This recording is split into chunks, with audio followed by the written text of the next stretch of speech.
ذکر اللہ اور ذکر رسول صلی اللہ تعالی علیہ وسلم سے کچھ دوری ہو گئی ہے، تو یہ وقت آیا ہے کہ آؤ اللہ نے پھر رجب عطا کیا ہے، توبہ کریں، عبادت کریں، نبی پاک کی سنتوں پر عمل کریں۔ عشق رسول کا دعویٰ کرنے والا یہ کیسا عاشق ہے کہ نبی پاک کی سنتوں سے دور زندگی گزار رہا ہے؟ کیا نبی پاک کا عاشق بھی حرام کماتا ہے؟ کیا نبی پاک سے محبت کرنے والا بھی جھوٹ بولتا ہے؟ کیا پیارے آقا سے محبت کرنے والا جناب کسی کو دھوکہ دیتا ہے، کسی پر ظلم کرتا ہے؟ کیا نمازیں چھوڑے گا؟ آقا فرمائے نماز میری آنکھوں کی ٹھنڈک ہے۔ نبی پاک کے عشق کا دعویٰ کرنے والا فجر میں بھی سویا، ظہر میں بھی غائب، عصر مغرب بھی چلی گئی، عشاء کی بھی فکر نہیں۔ یہ کیسا عاشق رسول ہے؟ خواجہ صاحب کے چاہنے والے امیدیں یہاں بیٹھے ہوں گے، پچھلے دنوں خواجہ صاحب کی چھٹی منائی، بہت اچھی بات ہے۔ خواجہ خواجگان تو وہ ہستی ہیں جو روزانہ 2 قرآن پاک پڑھا کرتے تھے۔ میں خواجہ کا غلام، چھٹی منانے والا، پورا سال ہی قرآن نہ پڑھیں، یہ کیسی خواجہ صاحب سے محبت ہے؟ ہمارے بزرگان دین غوث پاک کے بہت سارے ماننے والے بیٹھے ہوں گے، قادری بھی کہلاتے ہوں گے، 11ویں بھی مناتے بھی ہوں گے، کھاتے بھی ہوں گے، بڑی اچھی بات ہے۔ مگر یہ کیسے قادری ہے کہ غوث پاک 40 سال تک عشاء کے وضو سے فجر کی نماز ادا کریں، اور غوث پاک کا غلام کہلانے والا نہ عشاء پڑھے نہ فجر پڑھے؟ بتائے نا، عشق رسول پریکٹیکل بتانا چاہیے، ہماری عادتیں بتائیں کہ ہم کس کے امتی ہیں، ہم کس سے عشق رکھتے ہیں۔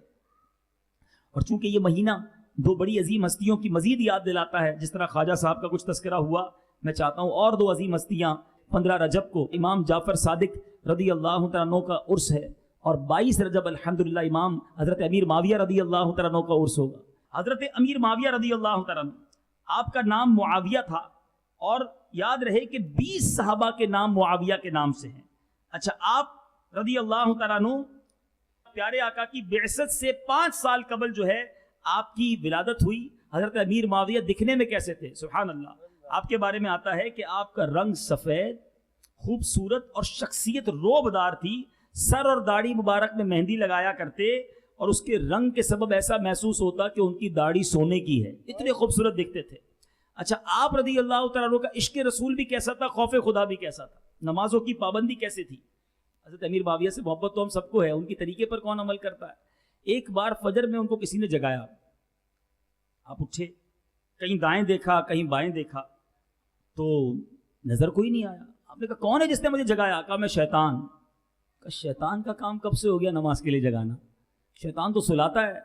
کہا حضور اس لیے جگایا ہے کہ کچھ دنوں پہلے آپ کی جو ہے وہ جماعت چلی گئی تھی، اور آپ نے اس قدر خوف خدا سے آپ روئے، اس قدر آپ نے اللہ تبارک و تعالیٰ کی بارگاہ میں گریہ بازاری کی کہ اللہ تبارک و تعالیٰ نے آپ کو 700 نمازوں کا ثواب عطا فرمایا۔ میں نے دیکھا آج بھی آپ نہیں اٹھے، اٹھا دوں ورنہ پھر آپ نے رونا ہے، اور اس کے بعد 700 نمازوں کا ثواب کما لینا ہے۔ آپ اٹھ کے ایک ہی پڑھ لیں، یہی میرے لیے کافی ہے۔ اتنا مردود ہے شیطان کہ ہمارے کسی نیکی کے کام میں وہ ہمارا فائدہ نہیں چاہتا، وہ نقصان نہیں چاہتا ہے، مگر ہم شیطان کی باتوں میں آ جاتے ہیں۔ اور آپ کا عشق رسول کیسا تھا، نبی پاک سے محبت کا عالم کیا تھا؟ پہلے سادگی سن لیں کہ ایک بار ایسا ایک صحابی کہتے ہیں میں نے حضرت امیر معاویہ کو خچر سوار دیکھا، اور آپ کے ساتھ خادم بھی سوار تھا، خادم بھی ساتھ بٹھایا ہوا تھا۔ حضرت امیر معاویہ نے جو قمیص زیب تن کی تھی اس حالت میں کہ جس میں پیوند لگے ہوئے تھے، اور آپ بازار دمشق کا دورہ کر رہے تھے۔ امیر المومنین، اس زمانے کے صدر کہہ لیں، بادشاہ کہہ لیں، مگر پیوند زدہ قمیص پہن کر بازار کا دورہ کر رہے، ایسے سادہ۔ اور جب آپ کا وصال ہوتا ہے تو آپ کا کفن کیسا تھا کہ آپ کے پاس نبی پاک کا ایک کرتا موجود تھا، ایک تہبند اور ایک چادر، اور پیارے آقا کے چند موئے مبارک تھے۔ آپ نے وفات کے وقت یہ وصیت فرمائی کہ ان مقدس کپڑوں میں مجھے کفن دیا جائے، اور موئے مبارک اور جو ناخن شریف ہے میرے آقا کے میرے منہ اور ناک پر رکھ دیے جائیں، میرے سینے پر پھیلا دیے جائیں، اور مجھے ارحم الراحمین کی رحمت کے سپرد کر دیا جائے۔ یہ صحابہ، یہ ان کی محبت نبی پاک سے۔ رب کریم ان تمام ہستیوں پر اپنی کروڑوں انوار و تجلیات کی بارش برسائے، اور ہمیں صحابہ کرام کی برکتیں عطا فرمائے، حضرت امام جعفر صادق کی بھی برکتیں ہمیں کو عطا فرمائے۔ میں آپ سب سے گزارش کروں گا، اے میرے میٹھے اور پیارے اسلامی بھائیوں، آج کچھ بات، یقیناً عشق رسول ایک ایسا موضوع ہے جتنی بات کی جائے وہ بات کم ہے۔ صحابہ کرام کے اتنے واقعات ہیں، نبی پاک کے حسن پر بات کی جائے تو بات پوری نہیں ہوتی، ہو بھی کیسے سکتی ہے۔ شاعر لکھتے ہیں نا، زندگیاں ختم ہوئیں اور قلم ٹوٹ گئے، آقا تیرے اوصاف کا ایک باب بھی پورا نہ ہوا۔ دلدار بڑے آئے محبوب بڑے دیکھے جو دیکھے سبھی ان کے قدموں میں پڑے دیکھے ارباب نظر کو کوئی ایسا نہ ملے گا بندے تو بہت مل جائیں گے پر آقا نہ ملے گا تاریخ اگر ڈھونڈے گی ثانی محمد ثانی تو بڑی چیز ہے سایہ نہ ملے گا اللہ تم کریم ساتوں ہنسیاں دیکھا نہیں کوئی یہ شان لطافت کے سایہ نہیں کوئی جیسے سرکار سب مل کر بولو جیسے میرے سرکار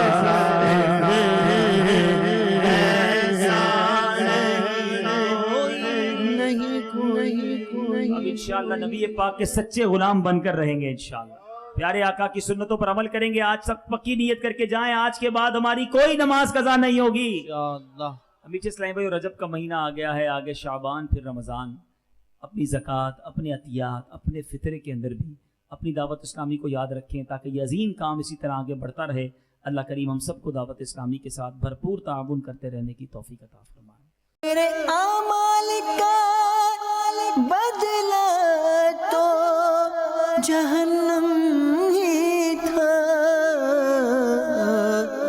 میں تو جاتا مجھے سرکار نے جانے